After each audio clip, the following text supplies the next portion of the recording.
Dzulhijjah 1445 Hijriah. Saudara kita yang sedang melaksanakan haji, ya kita dianjurkan yang tidak melaksanakan haji dianjurkan untuk berkurban. Qala musannif rahimahullah wa adama nafabihi wa bi'ulumihi bidaraini amina qala Kitabul Udhiyah, yaitu kitab tentang hewan kurban. An Ummu Salamah zaujan Nabi sallallahu alaihi wasallam qala. Hadis ini diriwayatkan oleh Ummu Salamah, yaitu zaujan Nabi, istri daripada baginda Rasulullah sallallahu alaihi wasallam.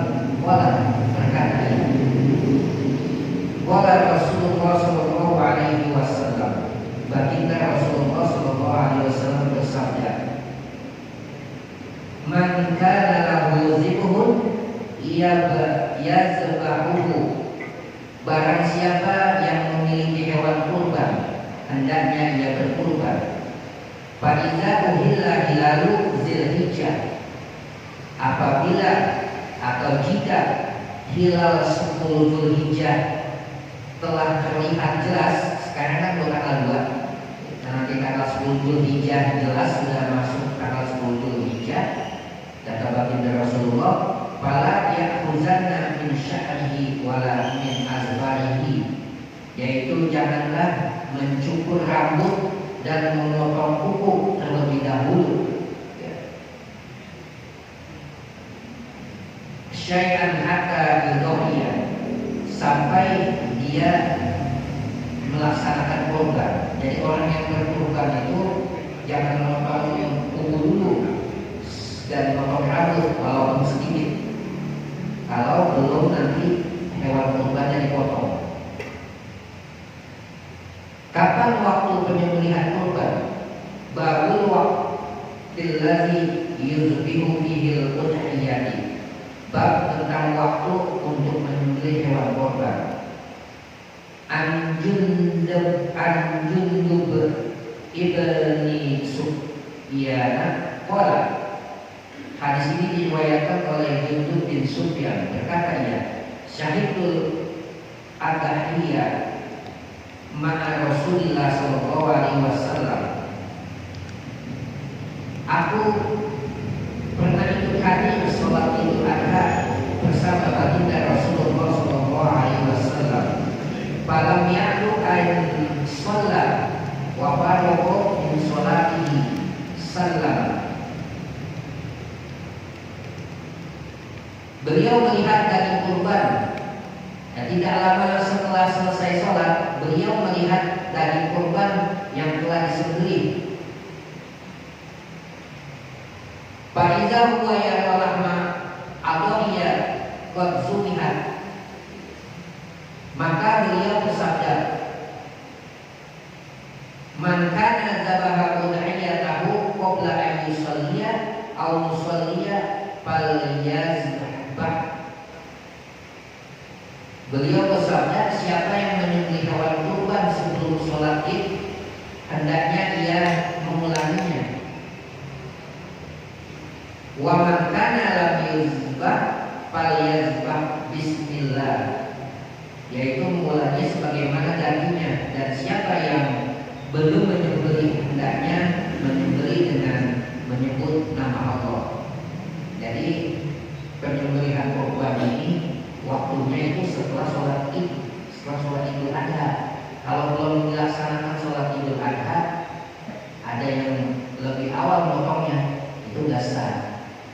Kapan nih waktu untuk melaksanakan pemotongan hewan kurban? Yaitu ketika setelah sholat Idul Adha. Sholat Idul Adha tanggal berapa? 10 Dzulhijjah. Ditambah lagi hari-hari tasrik, yaitu 3 hari lagi, yaitu tanggal 11, 12, 13. Jadi 4 hari dengan hari raya Idul Adha jadinya. Itu kita diperintahkan itu. Dan kemudian kita diperintahkan juga di dalam masa-masa hari tasrik memperbanyak takbir dan tahmid, ya. Jadi wabil khusus nih kita kalau jadi imam sholat, memimpin sholat rawatib, sholat yang 5 waktu, habis sholat fardu itu kita jangan zikir dulu. Assalamualaikum warahmatullah, assalamualaikum warahmatullah, langsung takbir pimpin. Sampai kapan? Kalau besok Idul Adha-nya hari Senin ya, Senin jadi tambah 3 hari, 4 hari jadi Senin, Selasa, Rabu, Kamis asar selesai. Kalau bagaimana Idul Fitri? Kalau Idul Fitri itu diperintahkannya untuk bertakbir itu mulai Ramadan terakhir, maghrib itu Ramadan terakhir. Mau takbir kan ya setelah maghrib ya, buka puasa terakhir. Nah itu kita diperintahkan untuk takbir sampai khotib turun dari mimbar, selesai takbirnya. Jadi keutamaan takbir ini adalah lebih unggul, lebih utama Idul Adha ketimbang dengan Idul Fitri. Tapi ada seseorang yang ketika Idul Fitri sholat 5 waktu, Johor dan Asar dia mimpin takbir, salah itu dari tuntunannya ya. Jadi sudah selesai itu dari waktunya. Kalau Idul Fitri kita buka puasa terakhir mulai takbir sampai khotib turun dari mimbar, selesai takbirnya udah. Nah, habis takbir tidak ada takbir lagi. Tetapi kalau Idul Adha ini panjang ya. Mulai kita nanti tanggal malam takbir, yaitu kan hari Senin. Malam Senin tuh kita Minggu malam udah malam takbir. Nah itu kita udah mulai takbir, yaitu mengagungkan nama Allah dengan takbir asma Allah. Kemudian sampai ditambah hari tasbih jadi 4 hari. Jadi lebih utama daripada bulan apa namanya Dzulhijjah, daripada Idul Adha, daripada Idul Fitri. Karena banyak sejarah, dan korban ini sejarahnya dari kakek kita, yaitu Nabi Ibrahim awalnya. Para jemaah yang dirahmati Allah Subhanahu wa taala, dan korban ini disunahkan bagi yang mampu, dianjurkan, diperintahkan oleh baginda Rasulullah bagi harga kambing berapa? Paling murah berapa? 3 juta. Nah kita kalau mampu ya kita beli kambing itu kita kurbankan ya. Sekarang untuk kita, besok untuk anak kita. Oh tahun kemarin saya sudah kurban. Iya kalau kurban itu setiap tahun. Nah, bagaimana kalau saya belum akikah? Beda lagi. Ada kita menyerahkan kambing hewan kurban kepada panitia. Panitia malah balik bertanya, antum sudah akikah belum? Ini keberkaitan antara akikah dan kurban, beda. Jadi panitia tanya, ketika kita menyerahkan hewan kurban, panitia bertanya sama kita, antum sudah akikah belum? Katanya. Jadi ada hubungannya kurban, akikah gitu. Bahkan baginda Rasulullah SAW itu memberi peringatan ya bagi orang yang tidak berkurban, yaitu hadis ini diriwayatkan oleh Abi Hurairah. An Abi Hurairah radhiyallahu anhu. Hadis ini diriwayatkan oleh Abi Hurairah radhiyallahu anhu. Anna Rasulullah sallallahu alaihi wasallam qala, bahwasanya Rasulullah sallallahu alaihi wasallam bersabda, man kana lahu sa'atan, barang siapa yang punya keluasan rezeki, walam yudhu fala yaqrabanna musallana, jangan dekati musola kami, maksudnya jangan dekati masjid. Jadi kita biasa berjamaah nih ya ke masjid, karena kita nggak berkurban padahal kita mampu, kita nggak boleh sholat. Maksudnya apa? Jadi diperintahkan kita suruh korban, maksudnya itu. Dan nanti mengenai pembagian korban ada aturan sendiri. Kemudian bulan Dzulhijjah ini keutamaannya di mana? Jadi keutamaan daripada bulan Dzulhijjah itu yaitu di 10 pertama. Sebagaimana hadis yang diriwayatkan oleh Imam Tirmidzi, yaitu ma min ayyamin ahabbu ilallah, yaitu tidak ada hari-hari yang lebih Allah sukai untuk beribadah ya kepada Allah, ayyu ta'abbada lahu fiha min asri Dzulhijjah, yaitu daripada hari-hari 10 pertama di bulan Dzulhijjah. Ya adilu siyamu kulli yaumin minha bisyamin sanatin, yaitu satu hari berpuasa di dalam saat kita puasa satu hari di bulan Dzulhijjah ya, itu setara dengan setahun puasa pahalanya. Jadi kita diperintahkan dari tanggal 1 sampai tanggal 9. 10-nya lebaran. Itu kalau mampu dan kuat ya. Ada juga nggak kuat, nanti puasanya itu nanti pas tahliyah tanggal 8 dan 9 ya. Kalau nggak kuat juga tanggal 9-nya aja, jangan sampai di bulan Arafah di hari Arafah kita nggak melaksanakan puasa sunnah ini, karena pahalanya sangat besar. Di satu hari kita puasa pahalanya setahun. Sayang, belum tentu tahun depan usia kita bisa menjumpai bulan Dzulhijjah. Anda yakin, antum yakin bisa umurnya bisa menjamin tahun depan bisa masih ada? Nggak menjamin kan? Ya, makanya selagi kita masih ketemu dengan Dzulhijjah ya, walaupun ini kerjaan sunnah ya kita kerjakan. Bagi yang ini bisa gabung niatnya. Jadi usul nawaitu shaum Dzulhijjah misalnya. Besok hari Senin ya tambah puasa Yaumul Isnain ya, ditambah lagi puasa Dzulhijjah 2. Kita punya utang dulu masih remaja, suka tinggal puasa, tambah lagi untuk Ramadan 3. Jadi 3 niat dalam satu pekerjaan boleh. Kemudian apalagi keutamaannya, wa qiyamu kulli lailatin minha, dan apabila kita mendirikan sholat atau qiyamul lail pada malam hari daripada di 10 pertama bulan Dzulhijjah, bi qiyamil lailatul qadr, yaitu pahalanya seperti Lailatul Qadar. Lailatul Qadar itu kalau kita dapat 1000 bulan, 83 tahun. Kita sholat sunnah tiap malam ya selama setahun, tapi istiqomah nih selama setahun itu kita nggak putus sholat malam. Gak usah banyak kan, 1 rakaat misalnya witir setahun, sama dengan kita melaksanakan di malam di antara 10 hingga 1 sampai tanggal 10 ini kita sholat sunnah sekali, kalah tuh 1 malam dalam bulan Dzulhijjah, sama dengan saya tadi setahun kita laksanakan yang setahun pahalanya kalah. Makanya ini ada amalannya. Amaliannya apa? Coba dilihat yang tadi saya bagikan. Kalau pagi kita baca tuh ya, perintahnya tuh la ilaha illallah adada layali wa duhur, la ilaha illallah adada ayyami wa syuhur. Baca 10 kali. Kalau nomor 10 kali ya sebisanya, jangan sampai nggak baca.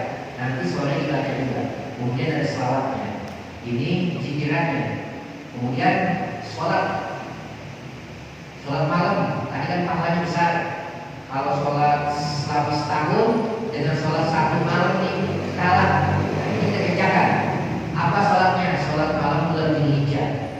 Sholat hajat yang cepat dan dijawab oleh Allah, baik hajat dunia maupun akhirat. Dalam melaksanakan sholat hajat kita apa nih?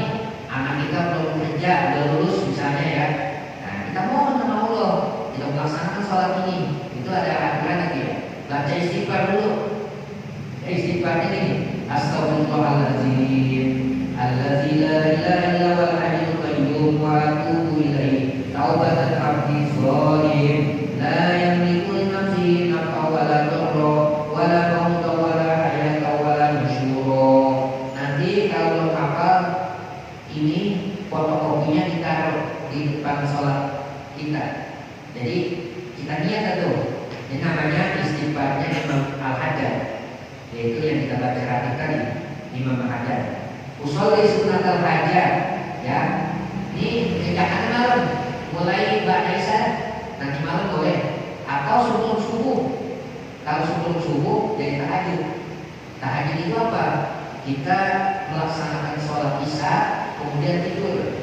Apapun yang kita kerjakan sebelum waktu subuh namanya sholat tahajud.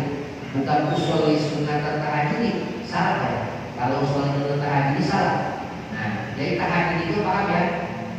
Sholat yang dikerjakan setelah sholat isya, sholat pagi isya kita tidur, kemudian bangun melaksanakan sholat, kemudian apapun nama sholatnya namanya tahajud sebelum subuh. Mau tasbih, mau hajat, mau witir, namanya tahajud. Ini panduannya ini. Usolli sunat al-hajati arba raka'atin mustaqbilal qiblati adaan lillahi ta'ala. Saya niat sholat hajat 4 rakaat menghadap kiblat karena Allah Ta'ala. Kemudian setiap rakaat sebelum membaca Fatihah baca istighfar 15 kali. Setelah itu sebelumnya awalnya baca iftitah. Mas Edi,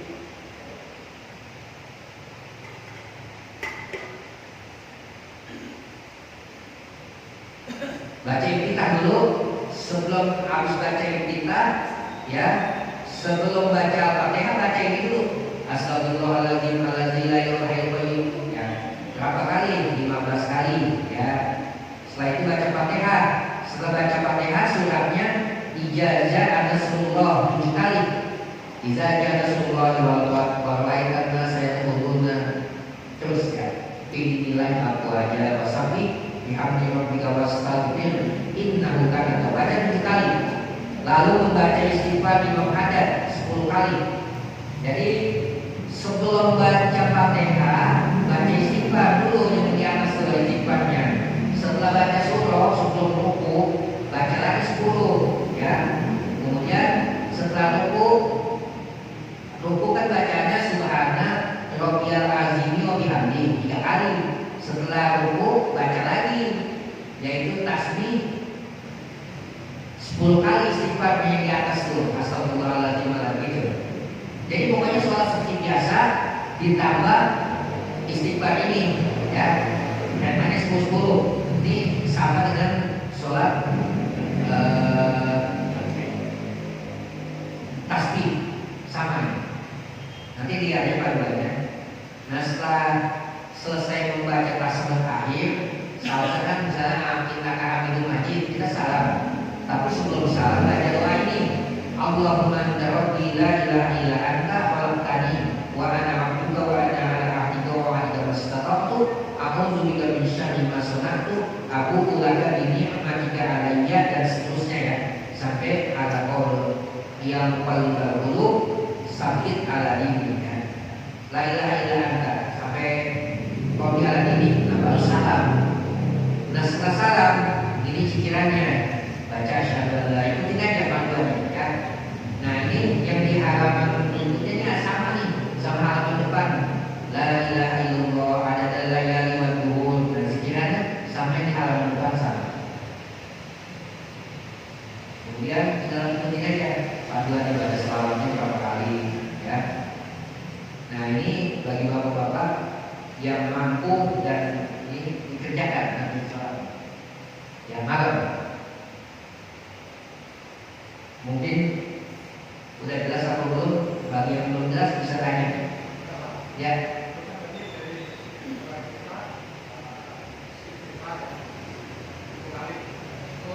Pertama 15 kali dulu sebelum Fatihah kan kita Allahu Akbar baca ketika Allahu Akbar kabiro. Nah, setelah itu kan asal baca Fatihah. Sebelum baca Fatihah baca istighfar ini dulu 15 kali ya. Nah, setelah Fatihah ya baca surah. Nah, surah itu ini dia baca berapa kali? Kali.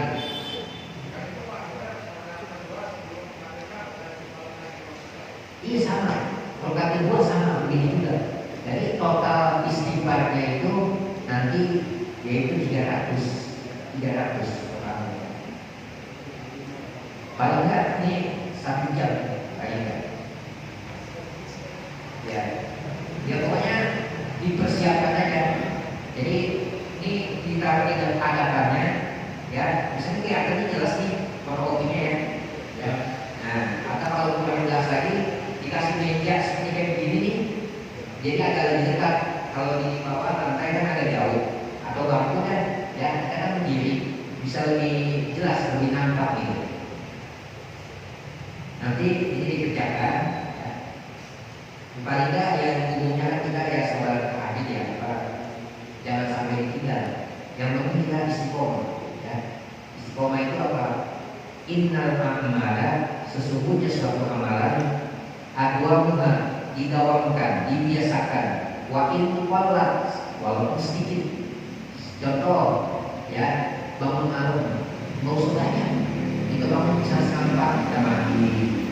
Saya cuma 3 rakaat, tapi pula laylatin setiap malam ya. Jadi nggak usah banyak, kita banyakin bagi-bagi tuh. Setengah 4 saya bangun mandi, setelah mandi sholat 3 rakaat, bagi lagi baca istighfar ya 100 kan, kemudian baca Quran kan, karena sunnahnya baca Quran. Dan hanya baca Quran dan istighfar di sepertiga malam itu. Jadi nggak usah banyak sholat, yang penting rutin tiap malam istiqomah. Nanti ada keberkahan. Saya rasa jelas ya. Cuma yang belum biasa sholat bangun malam nih, kalau ngerjain malam berat, lebih enak harus bisa ngerjain. Mbak Desa ya, ada waktu luang besok hari Sabtu nih, kerja libur, ya kerjain. Kita coba dulu.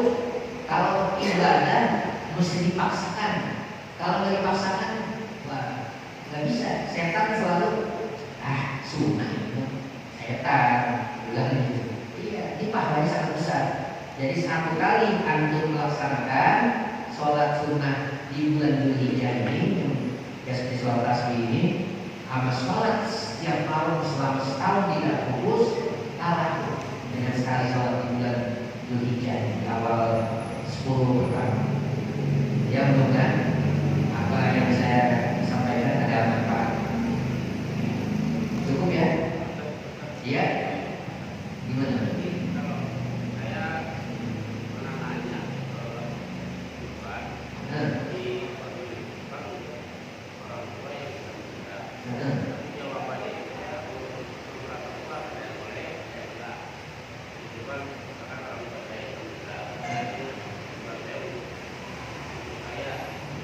Jadi kita ambil bagusnya ya, dan kita keyakinan kita. Jadi dulu waktu zaman Rasulullah ada sahabat, wahai Rasulullah, ibu kedua orang tua saya meninggal.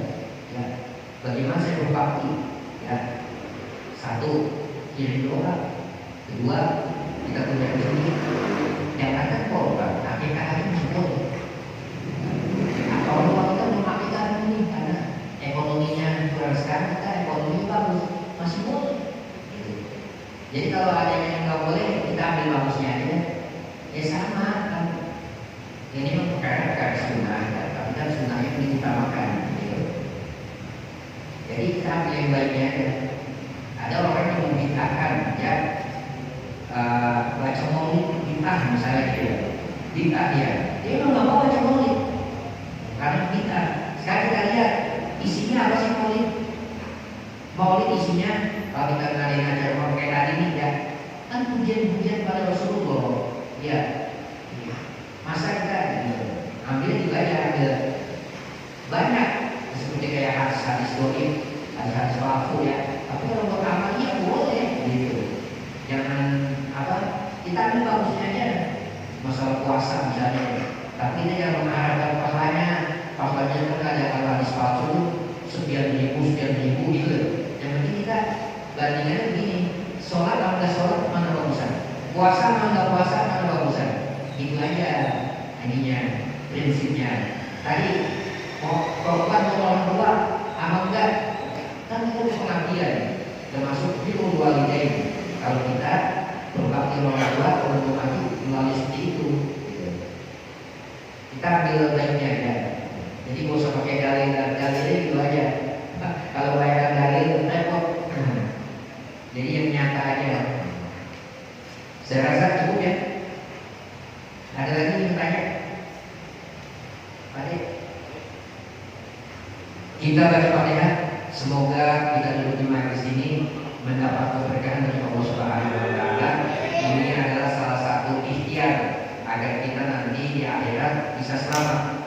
Andaikan kita tidak selamat, kita bisa minta pertolongan. Dan ini sebagai saksi nanti ketika dihisab, oh saya dulu pernah duduk di magistratif di Masjid Al-Barokah. Nah ini sebagai saksi. Mudah-mudahan saksi kita ini bisa menyelamatkan kita nanti di akhirat.